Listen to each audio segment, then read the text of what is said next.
My friends, it is the Dr. Remy LeBeau in the X-Lair, ready to provide you with yet another treatment for your chronic illness, defined as no statue loveratus. I don't know. It's a bad disease and it sucks that you have it. So I'm here to try to do my best to make you as comfortable as possible during this very difficult time. Today's treatment is a very unique sort of statue that is definitely an X-Men statue in my mind. It is a statue of the Shi'ar uh, Imperial Guard commander, uh, Gladiator. I forget what his I forget what his actual name is. I know that it's pretty difficult to pronounce. So the Shi'ar, for those of you not in the know, are an alien race that were central to the Dark Phoenix saga, and uh, so I mean all sorts of things happen in the Dark Phoenix saga, and I'm pretty sure that's where he was first introduced, because I'm pretty sure that's when the Shi'ar were first introduced, and so there wouldn't be a Dark Phoenix saga without the Shi'ar and without Gladiator. That is why I have Gladiator, and that is why I have him in my Dark Phoenix saga display, which includes the Dark Phoenix, includes the White Queen Emma Frost, and also includes the Sebastian Shaw statue that I personally sculpted. It's a really nice looking set. I have yet to take a photo of it to sort of give you guys the like a good idea of what it looks like, but I will do that at some future point. You can count on me for that, my friends. You can count on me. All right, so let's get some information here. I know this one was digitally sculpted, I think by Jason Smith, who is the same person that sculpted Havoc. So if you see my Havoc statue, you'll notice some sort of similarities as far as like the style. Just because digitally, you can digitally, even digitally, sculptors can have sort of a particular elements that define a style, right? All right. Anyway, so let's check out some info here. This is number 194 of 800. There are 800 of these in existence. It was produced in 2010. Oh yes. So Jason Smith sculpted him, Gladiator, the actual statue, digitally, but Randy Bowen actually sculpted the base, physically sculpted it. And the base itself is like a very beautiful piece. It's like kind of like a it's kind of got like a moon like quality, like the sort of rock formation that you'd find like on a moon or some lifeless planet.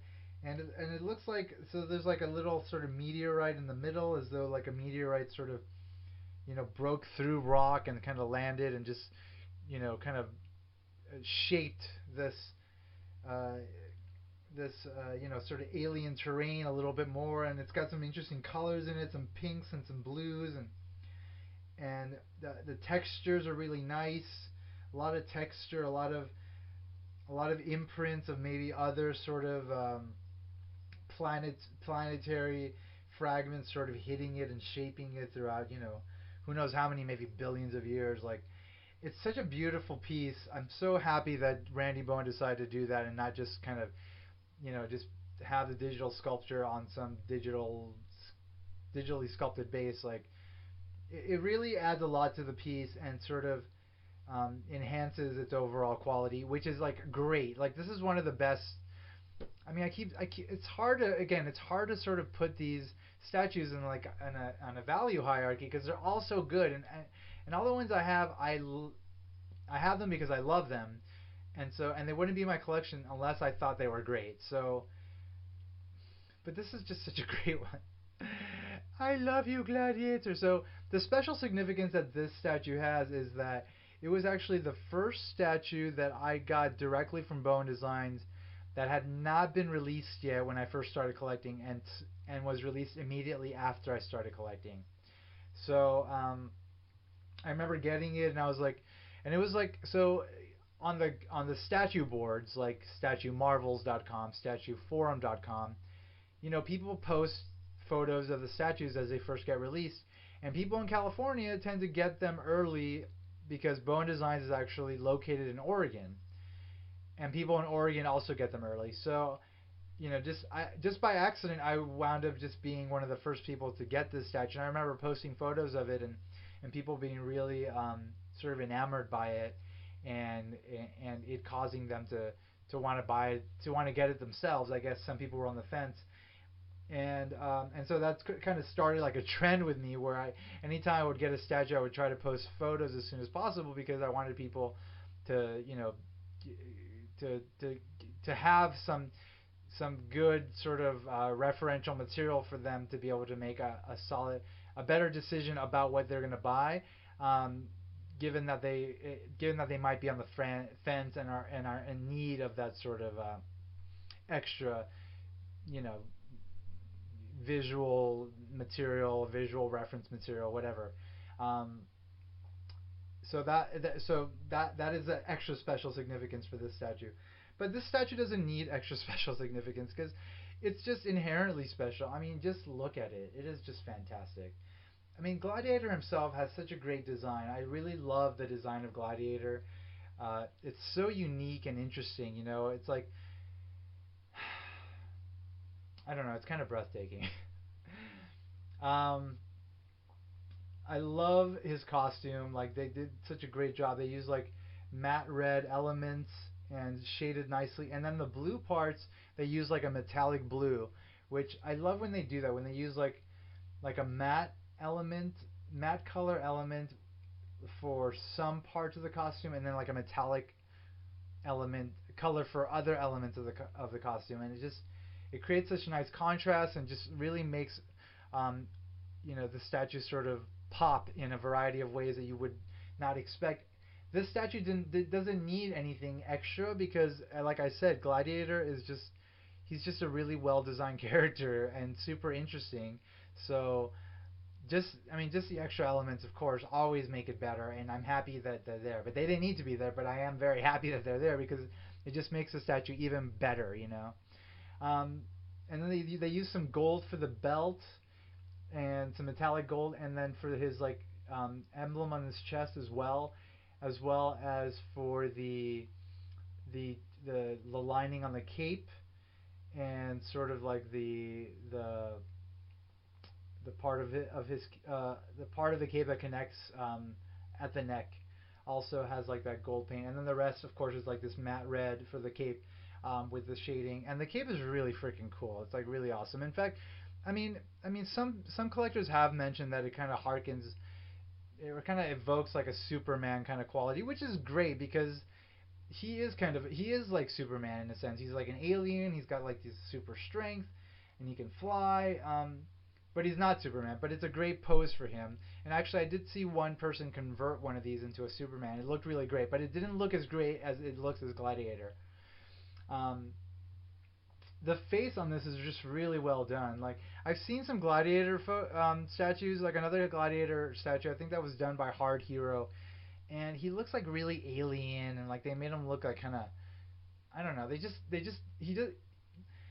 he's the head of the Imperial Guard. Like he's gonna have a lot of sort of charisma, and and and that's what this statue evokes. It evokes the charisma of a leader of a intergalactic you know um, defense force essentially. I don't know. They captured it really nicely in this statue. He's got the pointy ears. The purple on his face is perfect, perfect shade.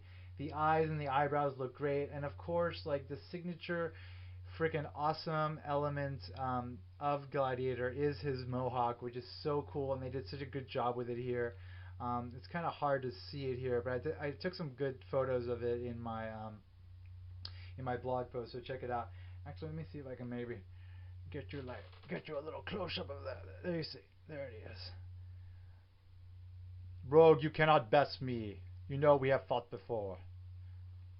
That was me kind of quoting the X-Men cartoon of the 90s, in which he appeared throughout the Phoenix saga, and he was drawn so well in that, and they did such a great job with him. That cartoon did such a great job with the Phoenix saga, and so the fact that the Shi'ar and Gladiator were introduced during that storyline was such a great uh, moment for X-Men animation. Like it made them look great. He looked great. They picked a great voice actor. Everything about him was great. I loved his battle with Rogue when they're like in Cassidy Keep, and Eric the Red is like trying to steal Alondra, and Gladiator comes in to help, and there's just because Gladiator's actually working for Alondra's brother Decan, and oh my god, there's so many great. The battle between him and Rogue is just fantastic in that. And then when Decan, Alondra's brother, finally gets the Emkron crystal, which is like this universe shaping crystal, and like breaks it and creates another universe within it that's starting to suck our universe into it, and everybody gets sucked into it. There's this amazing battle inside of the crystal with Decan, in which he is just like immaterial and like the master of the reality, and everybody's fighting him, and Gladiator's in there too, and he looked great. He looked almost as great as he looks here. This is him looking fantastic. Bowen Designs, like they did such a great job with this statue. They didn't have to. I mean, he's not that popular of a character, but I mean, he definitely deserved the kind of attention that they gave him. They really did a great job with him. I'm about to show you a comic that was released in the 90s. This was in 97. This is Uncanny X-Men number 341. And this was drawn by Joe Mad, my favorite X-Men artist of the 90s, after, of course, Jim Lee. Joe Mad has more of a cartoony style. People don't like it. It's kind of anime inspired, but I don't care because I love that style, and I love Joe Mad, what he did with the X-Men throughout the period. I think it's just fantastic, and here's like one of the panels.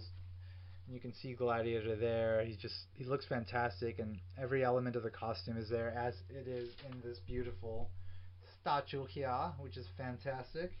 I mean, this is actually a really great story because it actually led into the X-Men number 350, in which the origin, or like a lot of important details about Gambit's past were revealed. Here's a couple of really good ones as well. Like you can see his face here with the mohawk, which is fantastic, and then here he is. He's like fighting Cannonball, uh, Guthrie, Sam Guthrie, and yeah, just beautiful, man. Like this is the comic that I had him displayed with when I had him displayed individually before I put him into the Dark Phoenix Saga display, and that was actually meant to just kind of save to kind of make room for Magneto, who was coming, who's like enormous.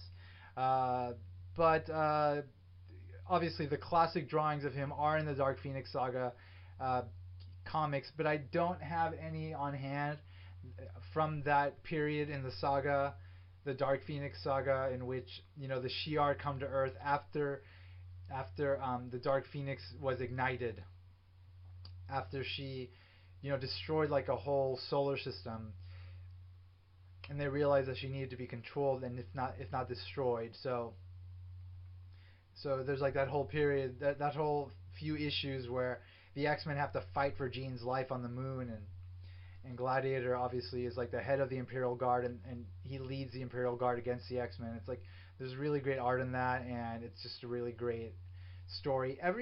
Most things that he's appeared in they look great, and he looks great, and he's a great character. He's powerful. He's legendary. He's X-Men, and Bowen Designs like really did him justice in just a perfect way, and I couldn't ask for a better Gladiator statue, and I'm so happy to have it. And if you don't have it, I hope you can find one. I'm sure there's enough out there.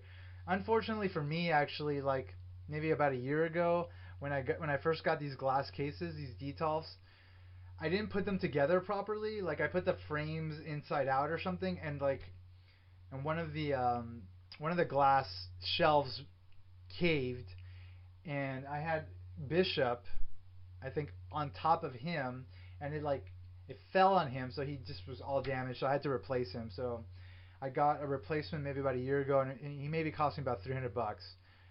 So I mean, you can find one probably in the $300 range. hopefully. And if you can't, I'm sorry, folks. I really hope that this video and photos and stuff are enough to kind of, satisfy your desire to kind of be exposed to this statue. It's a really great one, and all you collectors out there deserve to have it. But if you can't, um, that's why I'm doing my content, just to kind of give you as much as I can of the statue without actually giving you the statue, because I would never give you Gladiator, never. Anyway, folks, that pretty much does it for my review of this very, very impressive statue. Um, it's all the Gladiator I'll ever need. That's all I can say about that. Thank you for checking out my blog. That's X-Men Statues of Future Past.blogspot.com. Thank you for checking out my YouTube channel. It is Dr. Remy LeBeau's X-Lair. Hey. And as always, X in the box, because ain't nobody checking me. I'll catch you all very soon. Take care. Bye-bye.